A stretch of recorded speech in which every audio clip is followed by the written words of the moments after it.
오늘 먼저 국회에서 있은 문재인 대통령의 시정연설부터 짚어보겠습니다. 집권 후반기를 앞둔 문 대통령의 국정 기조를 엿볼 수 있는 연설이었는데요. 자, 네 번째 국회 시정연설이었습니다. 이제 다음 달 9일이면 문재인 대통령 임기 절반 되는 날입니다. 이제 후반기를 앞두고 국정 기조를 밝혔다 이렇게 볼 수 있는데요.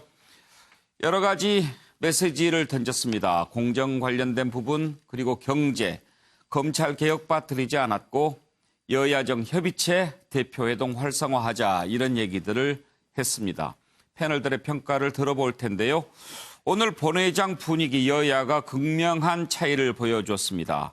문재인 대통령이 연설하는 동안 여당 의원들 박수를 치고 여러 차례 박수 보내는 모습을 보였는데 공수처 관련된 부분 얘기할 때 자유한국당 의원들 일제히 손으로 X자를 만들어서 반대한다는 모습을 보여줬습니다. 물론 박수치는 모습 볼 수 없었습니다.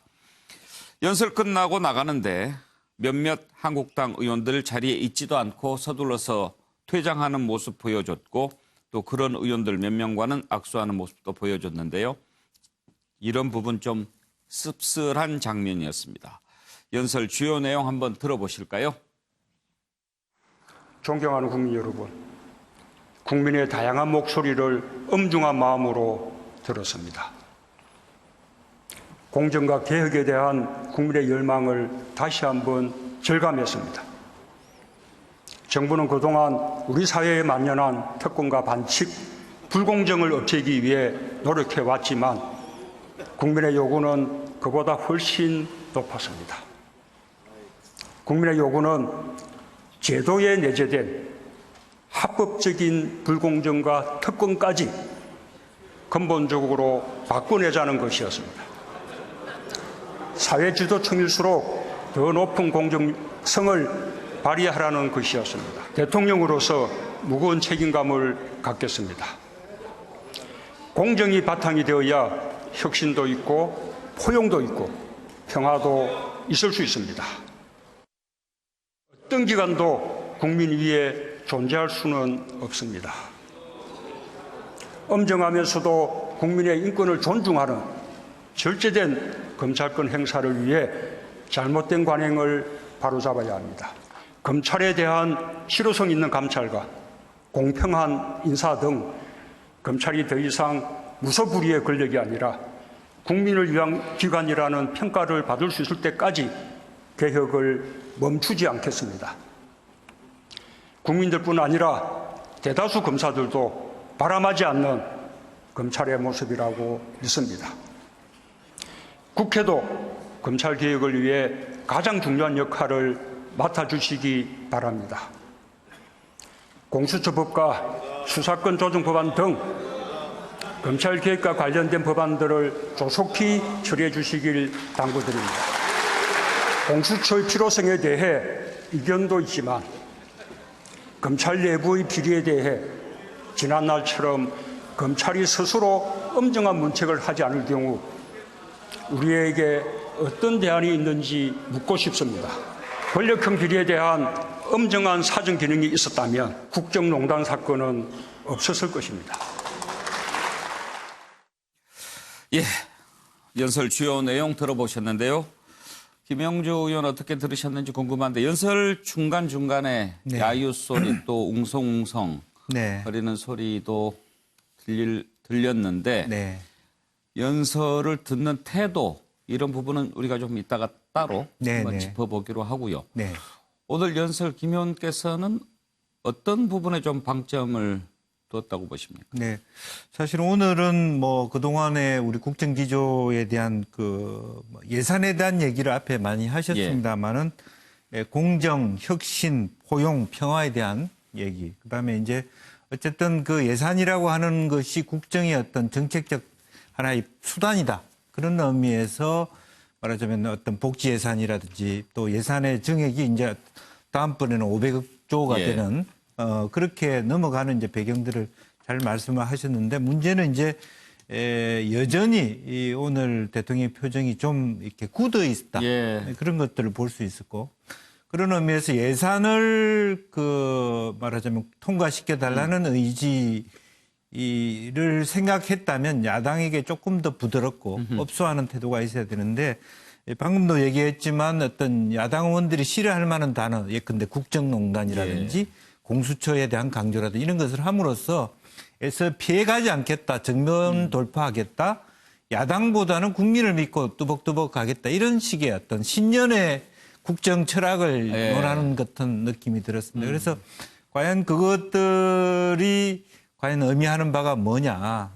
결과적으로 그런 면에서 좀 어제 종교 지도자들과의 하는 얘기가 그동안에 협치를 노력했지만 잘 안 되더라 하는 부분에서 조금 더 화정사상이나 이런 것들을 좀 더 생각하는 그런 연설이었으면 더 좋았지 않았겠느냐 그런 생각이 듭니다. 예.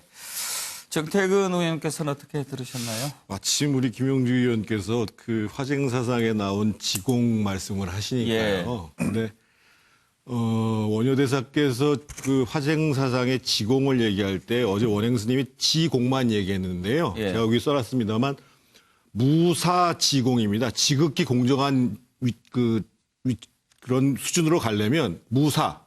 내가 없어야 된다. 나를 버려야 된다는 겁니다. 오늘 초반에 상당히 철학적으로 가는데요. 제가 이제 이 말씀을 왜 드리냐면 아까 대통령께서 그렇게 말씀을 하셨어요. 절제된 검찰권을 말씀하셨단 말이에요. 그 얘기를 본인한테 돌아오게 되면 절제된 통치권, 절제된 인사권 이렇게 돌아오는 것입니다. 그러니까 권력 스스로에 대한 변화는 하지 않으면서 상대방에 대한 변화만을 계속 요구를 하니까 협치가 될 수가 없는 거예요, 기본적으로. 아주 그 상징적인 내용은 뭐냐면요. MB 정부가 공정사회를 국정 최일 과제로 했다라는 걸 혹시 기억하시나요? 그게 언제 때냐면요.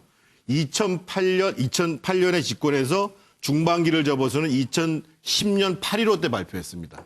MB 정부도 공정사회를 얘기했어요. 공정경제를 얘기를 했고.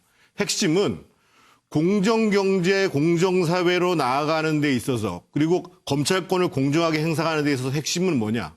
내 스스로부터 시작하는 겁니다. 내 스스로부터 권력을 절제 있게 행사하는 것입니다. 내 스스로부터 지금 조국 사태가 벌어진 가장 큰 문제는 대통령께서 공정한 인사를 하지 않았기 때문에 그렇습니다. 예. 두 분께서 아주 좋습니다.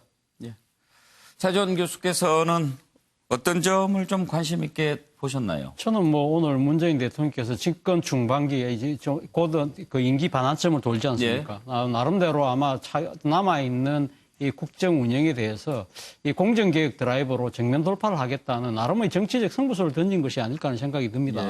사실 이번에 뭐 조국 사태 때문에 국론이 뭐 양단됐다는 이야기도 상당히 비판이 있었음에도 불구하고 대통령은 그러니까 지금 조국 사태를 통해서 우리 사회의 공정의 문제가 획기적인 관심사로 떠올랐다. 그렇다고 한다면 이 지금 공정에 대한 국민의 그 뜨거운 열망을 모아서 이 검찰개혁을 비롯한 공수처법 설치 등 여러 가지 개혁 입법으로 이 자신의 임기 후반기까지 강하게 밀어붙이겠다는 뜻을 분명히 하신 것 같아요. 뭐 저는 뭐 대통령의 생각이 뭐 저는 그렇게 틀렸다고는 생각하지는 않지만 과연 이것이 실현 가능할 것인가, 이대로 쭉 나갈 수 있을 것인가에 대해서는 조금 저는 생각이 다를 수 있다는 겁니다. 지금 사실 뭐 대통령께서도 오늘 뭐 여야 간의 협치 부분을 말씀을 하셨지만 실질적으로 공수처 문제만 보더라도 자유한국당이 이렇게 강력하게 반대하고 있는 상황에서 이것이 이 제도적으로 정착시키기가 쉽지 않다는 것이고요. 또 하나는 대통령이 강력한 이 그 개혁 드라이브를 거는 데 있어서 가장 뒷받침이 돼야 될 부분은 국민의 지지인데, 국민의 지지는 상당 부분 이 개혁에 대한 명분에서도 오지만 무엇보다 먹고 사는 민생의 문제가 국민들을 편안하게 하지 않는다고 한다면 이 개혁에 대한 국민들의 지지가 그렇게 높을 수 있을 것이냐. 이 두 가지 문제를 앞으로 어떻게 해결해 나갈 것인가가 문재인 대통령에게 주어진 정책 숙제가 아닐까 하는 생각을 해봤습니다. 오늘 문재인 대통령의 시정연설, 여야의 평가도 극명하게 엇갈렸습니다. 여야 반응 한번 듣고 또 얘기를 이어가 보겠습니다.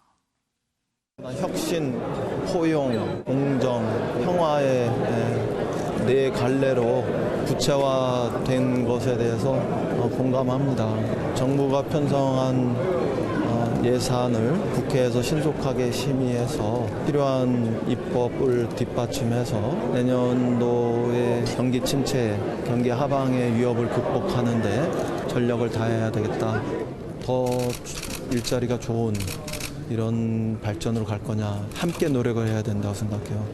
좋아지는 것 자체도 비난하면 그거는 고용이 나빠지는 것을 바라는 옹졸한 입장밖에 되지 않는다고 생각하거든요. 그래서 한마디로 절망적인 시정연설이었습니다.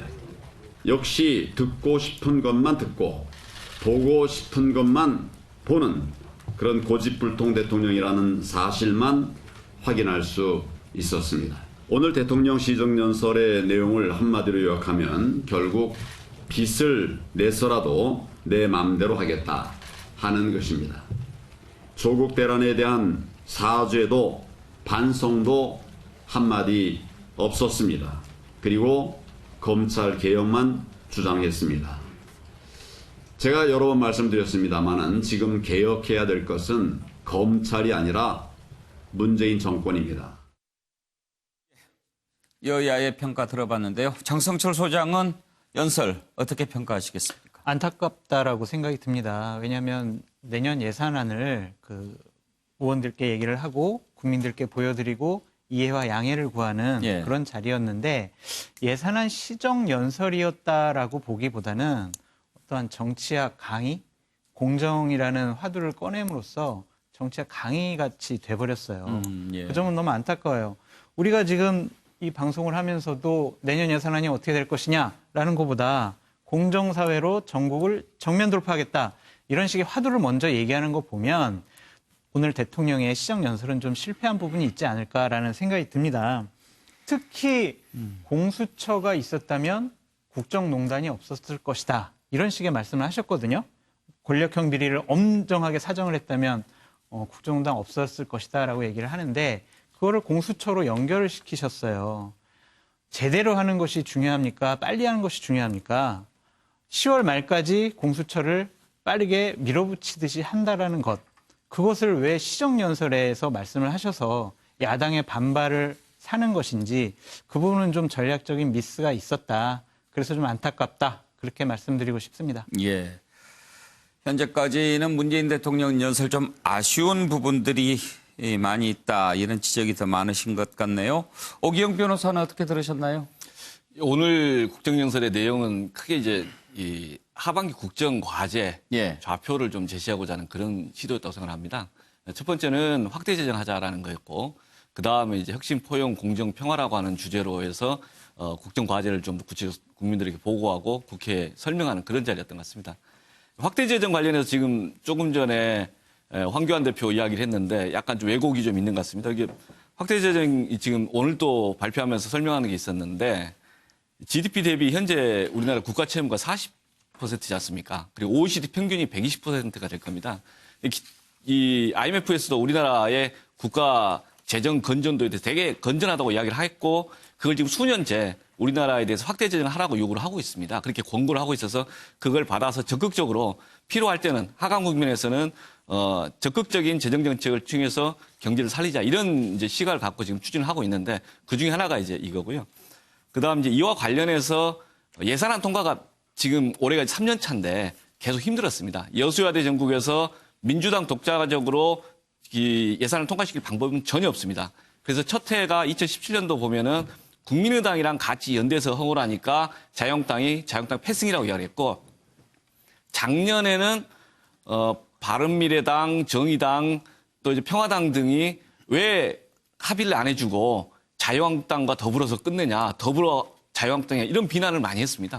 그 결국에 이번에도 예산을 통과시키려면 야당이 전부 또는 일부가 동의해줘야만 가능합니다. 그거 다 알고 있고 이 필요성에 대해서 방안에 대해서 우리 진작에 협의하겠다 그런 취지가 깔려 있는 거죠. 이제 두 번째는 이번에 이제 나오는 이야기 중에서 이제 검찰 개혁 이야기하는데 이게 조국 검찰 사태를 보면서 거기다 민의에 대한 성찰과 반성을 좀 피력을 했지 않습니까?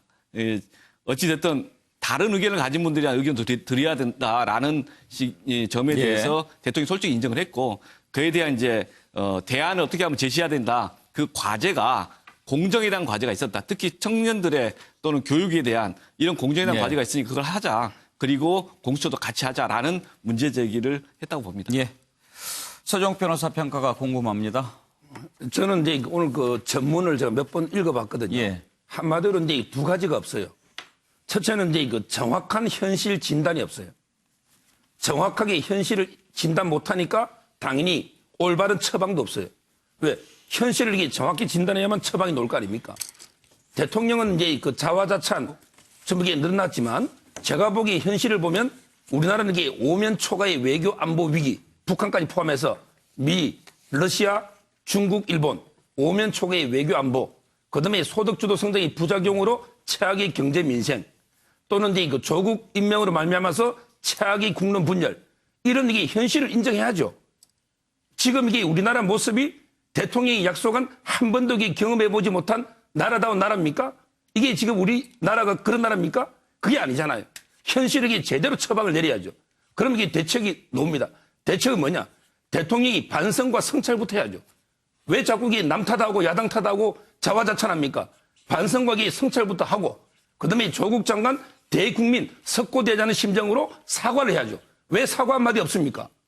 그리고 이게 국정을 180도 대전환시켜야죠. 지금대로 이게 밀고 나가면 나라가 이게 됩니까? 지금 대통령 지지율이 왜 취임 초에 비해서 반토막 났습니까? 그럼 이게 지금대로 밀고 가면 더 떨어질 거 아닙니까? 예. 저는 이게 국민의 대전환이 필요하다, 이래 봅니다. 예. 여섯 부평가를 들어봤는데 정태근 의원 어떤 말씀? 아까 오 변호사님께서 확대 재정 문제를 말씀해 주셨는데 제가 딱 두 가지만 지적을 하고 싶습니다. 전체적으로 국가 채무의 비율 자체는 낮지만 국가 채무가 증가하는 속도가 굉장히 빠르다는 겁니다. 이 정부 들어와서 매년 100조, 80조, 100조 이런 순서로 지금 확장돼 왔다는 게 첫 번째 문제고, 두 번째 확대 재정 문제는 경제 성장률과 연동되게 돼 있습니다. 경제 성장률을 지나치게 상회한 확대 재정이라는 것이 위험하다라는 것이 이렇게 소규모 개방 경제인 대한민국에 나타날 수 있다는 문제점들을 참고하실 필요가 있습니다. 예. 예. 그 점을 이제 고려하면서 이 IMF나 국제금융기구에서도 일정 정도 확대 재정의 필요성을 이야기를 했습니다. 수년째. 그 점도 저희는 고려한 상태의 토론이라 이렇게 보고 있습니다. 네. 한 말씀만 드리면. 예, 말씀하시죠. 예. 제가 이게 꼭 드리고 싶은 말씀이 여러 가지가 있었어요. 특히 오기영 변호사께서 확장적 재정 정책, 우리나라 재정 건전성이 아직 40% 이하라서 괜찮다 그렇게 말씀하셨는데 2018년 기준으로 해서 우리나라 GDP가 2,000조가량 됩니다. 그리고 정부에서 밝히기는 국가 채무, 중앙정부 채무와 지방정부 채무 합쳐가지고 680조예요. 그래서 우리나라 재정 건전성이 40% 이하다 이렇게 얘기를 하는데 여기서 빼먹은 거 있습니다. 공무원 연금, 군인 연금, 예. 929조입니다. 예. 연금 충당 부채라고 있어요. 이것까지 합치면은요, 1,700조입니다. 우리나라 지금 부채 비율이. 그러면은 거의 80%에서 85% 사이까지 가는 거고요. 여기 또 하나 우리가 덧붙여야 되는 게 있습니다. 국민연금. 예. 그것도 600조 정도 가량 되는데 이것까지 합치면은요, 우리나라 지금 재정 건전성은 이미 100%를 부채 비율이 100%가 넘었다. 왜 이런 거를 감추고 얘기를 하는 것인지 저는 그 점을 묻고 싶고요. 아까 우리 정태근 의원께서 잘 말씀드렸듯이 우리나라는 지금 채무 증발이 너무 가파르고요. 그다음에 고령화가 너무 가팔라요.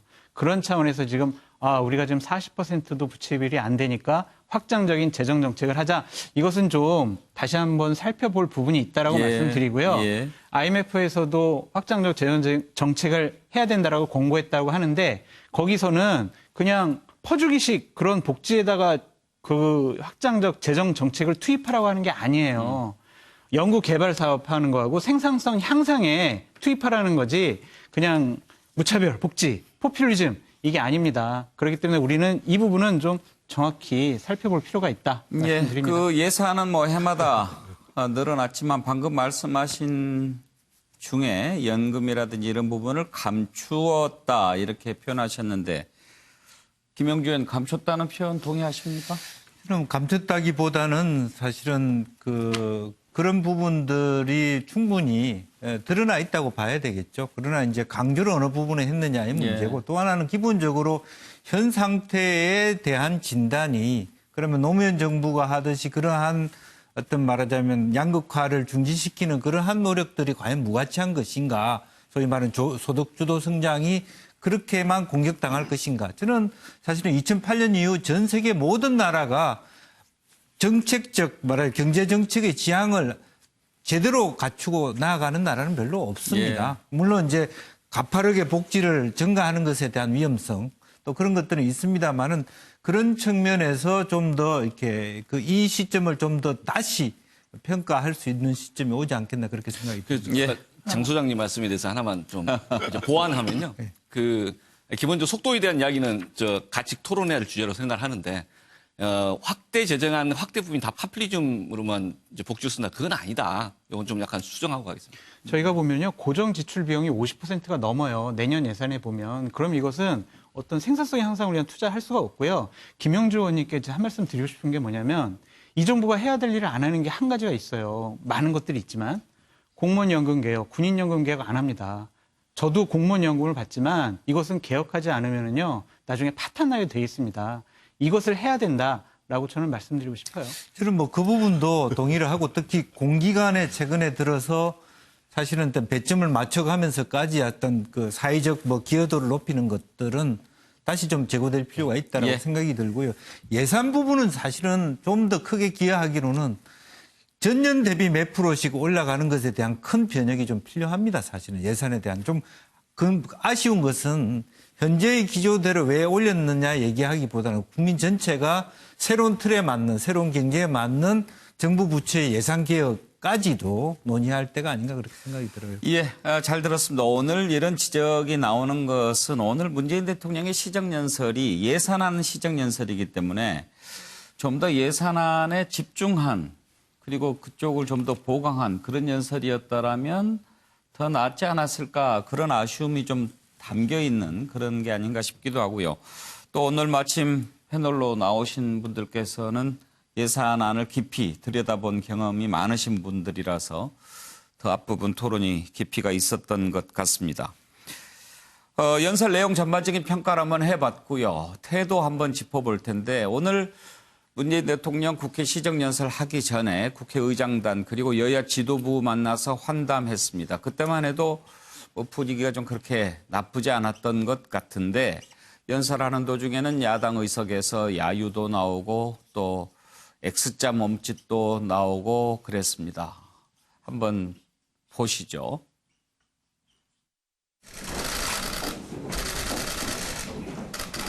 의회에서 어떤 생각을 하시는지 대통령께서 많이 좀 우리 경제 활력, 그다음 또 민생 살리는 것이 가장 절박한 과제니까 당연히 정부부터 노력을 해야겠지만 국회도 예산안으로 그리고 또 법안으로 이렇게 뒷받침 많이 해주시기 바랍니다. 조국 장관이 특별하게 하신 그 부분은 잘하신 것 같습니다. 다만 이 조국 장관 임명한 그 일로 인해서 국민들의 마음이 굉장히 분노라고 할까 화가 많이 나셨던 것 같습니다. 이 부분에 관해서는 대통령님께서도 직접 국민들의 마음을 좀 편하게 해주시는 그런 노력들이 좀 필요할 것 같습니다. 야당에서 나온 목소리 좀 많이 귀담아 들어주시고 하면 더 대통령 인기가 올라갈 것 같습니다. 근데 워낙 정청으로 비난들 하셔서.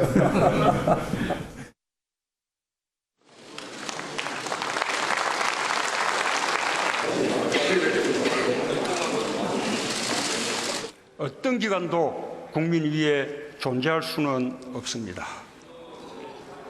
엄정하면서도 국민의 인권을 존중하는 절제된 검찰권 행사를 위해 잘못된 관행을 바로잡아야 합니다.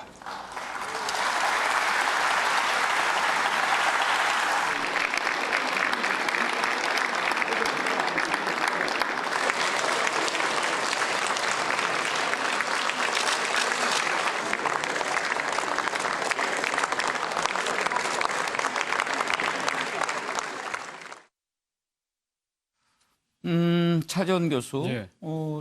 지금 보면 네. 귀를 막는 분도 있고 네. 또 손으로 X자 그리기도 하고 끝나자마자 일어나서 퇴장하기도 하고 네. 외국 의회들 어때요? 외국 의회는 그러니까 미국의 그러니까 이 연두교수 연설 같은 경우에 여야가 예. 다 같이 기립을 하고요. 예. 그러니까 뭐 박수 같은 경우도 끝나고 나면 다 같이 또 기립 박수를 치는 것이 전통처럼 돼 있죠. 마음에 안 그러니까, 들어도? 예, 마음에 안 들어도. 물론 연설 도중에는 그러니까 마음에 드는 사람들만 박수를 치지만 끝날 때는 거의 예외 없이 여야가 다 같이 일어나서 박수를 치고 떠나는 대통령에게 또 환송을 하는 것이 미국 그러니까 의회 정치가 갖고 있는 일종의 하나의 전통인 것이죠. 저는 오늘 그 대통령 시정 연설 보면서 조금 깜짝 놀랐던 부분이 야당 의원들이 대통령 그러니까 지금 대통령이 그러니까 와서 시정 연설을 하고 있는데 내용이 마음에 안 든다고 해서 엑스표를 하는 경우 저는 이번에 처음 봤습니다. 예. 그만큼 우리 정치가 그만큼 삭막하고 각박한 이 양태를 보여주고 있다는 것인데요. 그래서 제가 판에 이렇게 써봤어요. 예. 더도 덜도 말고 오늘만큼만 했는데요. 저는 오늘 문재인 대통령이 내용 부분에 있어서는 상당히 조금 아쉬운 측면이 있습니다. 연설에? 앞서도 그러니까 여야 협치의 부분에 대해서 상당히 부족한 측면이 있지만 저는 오늘 대통령께서 보여줬던 그 의회에서의 행동만큼은 저는 더도 덜도 말고 이 정도씩의 태도를 야당에게 좀 보여줬으면 하는 바람입니다. 사실 이 지금 대통령이 지금 집권 2년 반이 지나지 않았는데 국회 시정연설을 벌써 4번째 왔습니다. 그러니까 지금 추가 경정 예산은 1번 하고요. 그래서 4번째인데 역대 대통령들 중에서 가장 잦은 아마 국회 방문이 아닐까 싶을 정도인데요. 저는 이런 시정연설뿐만 아니라 국회 여러 가지 정치적 현안이 있을 때는 언제든지 민의의 전당인 이 그 국회에 대통령께서 이렇게 이 허물없이 찾아와서 여야 지도부들하고 이야기를 했으면 좋겠다. 그리고 특히 오늘 지금 그 이 시정연설 직전에 이 그 여야 대표들하고 이야기를 하셨지 않습니까? 저는 이런 모습들이 왜 진작 조국 사태가 한참 진행될 때 이런 장을 왜 만들지 못했을까? 예. 이때 가감 없이 야당의 이야기를 좀 듣고 그걸 반영하는 모습을 보였다고 한다면 훨씬 더 좋은 결과를 나타내지 않았을까? 그럼에도 불구하고 오늘 지금 뭐 X표를 했던 이 그 야당 의원들이 등을 돌리고 떠나고 있는데도 끝끝내 쫓아가서 악수하는 그러한 자세와 태도 이 정도는 저는 거의 높게 평가하고 싶고요. 이러한 모습들이 진정한 여야의 협치의 모습으로 귀결됐으면 하는 바람입니다.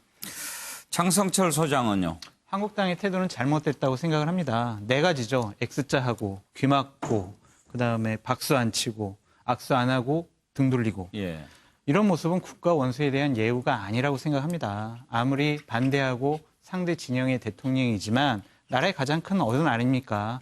그렇다면 국회에 와서 말씀을 하신다면 국회의원으로서 충분히 예우를 해줘야 된다라고 생각이 들고요. 대통령께서는 표정을 저도 자세히 봤는데 좀 야유가 나오고 막 X자 하니까 약간 좀 분노의 표정이 좀 나오는 것 같더라고요.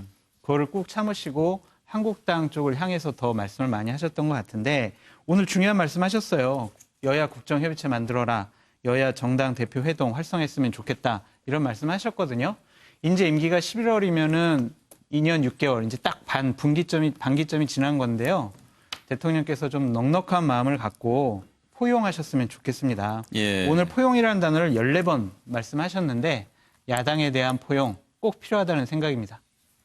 아까 이렇게 귀를 막고 있는 의원도 있던데 이제 저런 모습들 중계가 되는 거 다 알지 않겠습니까? 그렇습니다. 그러면 지역구 의원들이 귀를 막고 있는 모습, X자 치는 모습 이런 것을 할 때 나를 더 지지할 거다 이렇게 생각해서 그런 것 아닐까요? 저것도 지지층만 보고 하는 행동이겠죠. 저 의원이 이제 송땡땡 의원인데 그분의 지역구에서는 저런 모습을 취하는 게 내년 총선에 유리하지 않겠느냐 그런 생각을 했을 수 있다라고 생각을 합니다. 귀를 막을 거면 왜 들어왔을까 궁금하기도 하고. 내년 이제 의정보고회 이제 자료 같은데 저 사진을 분명히 쓸 거예요. 그것을 통해서 아마 지역 민심 그런 것들을 더 가져올 수 있다라고 생각을 하는 거죠.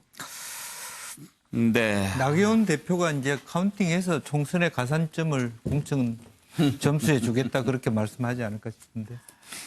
오늘 한 행동으로 가산점 주는 건 아니고 패스트트랙 고발당한 의원들 가산점 주겠다라고 아니 뭐 그런 정도면 얘기했는데. 어쨌든 그런 부분에 당에 대해서 뭐 표현한 행동으로 보여준 이런 의미 부여가 되는 거 아닙니까? 그 부분 한번 뒤에 좀 짚어보도록 하지요.